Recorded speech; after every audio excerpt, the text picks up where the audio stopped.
Hi everyone, I am continuing showing off my custom Loungefly collection. Today's video will have two Halloween bags. I'm going to start off with this Nightmare Before Christmas one. This bag was originally already a Nightmare Before Christmas backpack, so I'll insert a photo of what it originally looked like. Figure I always get the bags half off. I'm always looking for those sales. So it worked out perfectly to revamp it into a better, in my opinion, Nightmare Before Christmas bag with this fabric. It is gorgeous. This is from Itchin' to Get Stitchin'. I believe I got it in the larger scale. I'll leave it linked down below. It does take a long time to get fabric though from that shop, just as a heads up. I'm talking about like it could take 6 months. They used to not take that long. They changed things, but that's neither here nor there. And on the fabric, you can see we have Oogie Boogie, we have the Mayor, we have Jack and Sally, Santa Claus, we have Zero, we have the kid with the little dried severed head. I like how somber and creepy the fabric is, as opposed to like a lot of the fabrics I use are brightly colored and vibrant. This is just creepy and spooky.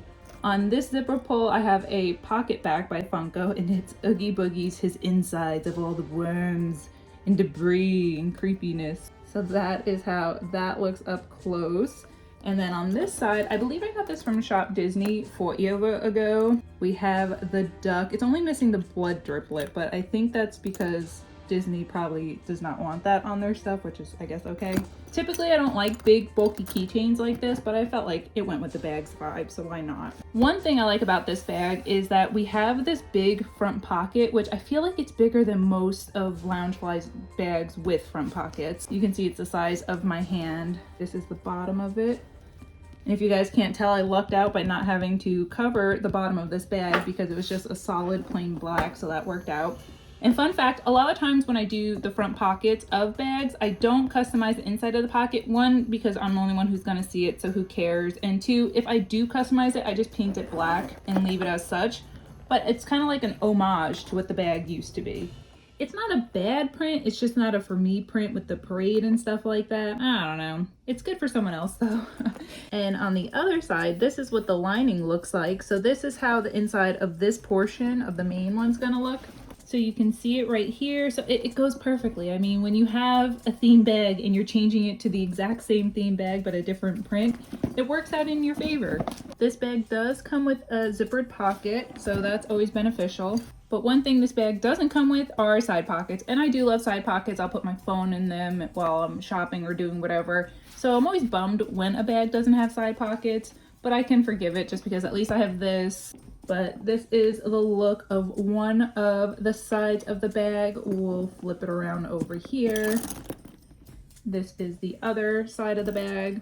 And this is the top panels. Again, one thing I love about customizing bags is I can choose what characters I want where, which ones I want to omit, which obviously Nightmare Before Christmas is none. Let's include it all. And this is the back of this backpack. We have Zero. So this is another like homage to the original one. Why would I cover him up? There's no reason to. I like the plain solid black. Got the black on the top of the back of the bag too. It's just, if I don't have to waste fabric, although I don't necessarily know if it's wasting, I won't use it if I don't have to. So the straps are just plain black also. But yeah, that is this bag. What do you guys think? Do you love it? Do you hate it? Do you like the original better? All opinions, of course, are welcomed. Now let's move on to the next Halloween bag. This, I'm gonna say, I feel like with every bag, this is one of my favorite bags, but I love this, and I love this because of the print. If this print looks familiar to you guys, it's because this started out as a spirit jersey. I'll insert a photo of that here. I had bought it off of, I think it was Marketplace or something like that, and I wore it a couple of times, but I don't know if the black was necessarily supposed to be as sun faded as it was when I got it. Needless to say, rather than just resell the spirit jersey or dispose of it or donate it, I was like, you know what, let me repurpose it because I do love the print. I am such a fan of this ghostly Halloween Mickey print. I decided, let's make this into a bag so I can forever use it. This is the keychain I have on it. It went perfectly with it. I did get it from Shop Disney. I don't know if it was 2 years ago, a couple years ago. I have no idea. There's bats that go along with the purse. There's the Mickey scary faces that go along with it. And I don't really know what this thing is, but it goes with it, the color scheme. This is another bag that I customized the nameplate with. It still was a Disney Parks bag, so I was just able to trace that with a paint marker, and same with the Loungefly, but I changed the color vibe of it because this was a Haunted Mansion purse, which I love Haunted Mansion too. Now that I've been on the ride, seen the movie, I get it, love Haunted Mansion, but I just wanted to change it up, and so that is why it looks like this now.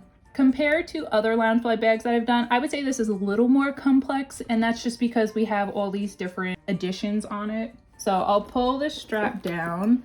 It might be hard to see because I tried to camouflage everything really well, but maybe it's right there. I extended it. I had to cut the fabric and then re-glue it and put it together over there just because I'm not about to take off this whole strap. So that was a way of getting around that. And then I just had to cut along the edge and just tuck the fabric behind this little panel. One of the benefits of this bag is it had this panel meeting this panel in the back. So that's what I use as my tucking seam. So it worked out perfectly. Otherwise, I don't think I would be able to customize this if I just had to glue it on the back or shove it really deep far in there. That kind of would have been a pain. This is also from the Spirit jersey and it glows in the dark. It's just a fun added touch to it. And then as we turn it to the back, it continues that print. Now turning to this side, I have the piece of candy that was on the Spirit jersey, but as a purse, I'm thoroughly happy to be able to carry this around. I will point out that this is one of those bags that, of course, we don't have piping, so I don't have a border to tuck the fabric into compared to where the zipper is. So I had to be super careful as to not get fabric glue on the teeth of the zipper, because then you'd have like that resistance when you try and open and close it. Just a quick look at the matching wallet I made to go along with the bag. Cute. And here's the inside of this purse, so you now get to see all the Haunted Mansion vibes, which to me, I mean, that's Halloween, so it goes along with this purse in my opinion. One bad thing about this bag is there's no inside zipper. A bag this big, how do you not have an inside pocket? This would actually be an ideal bag to purchase one of those things. I think Etsy has it and also Amazon where they sell a purse organizer. This would be a good bag to have with it. And similar to that Nightmare Before Christmas bag, all the hardware on this purse is that gunmetal, gray, black, whatever you want to call it, color. I love that color. So now I'll show you both of the bags side by side.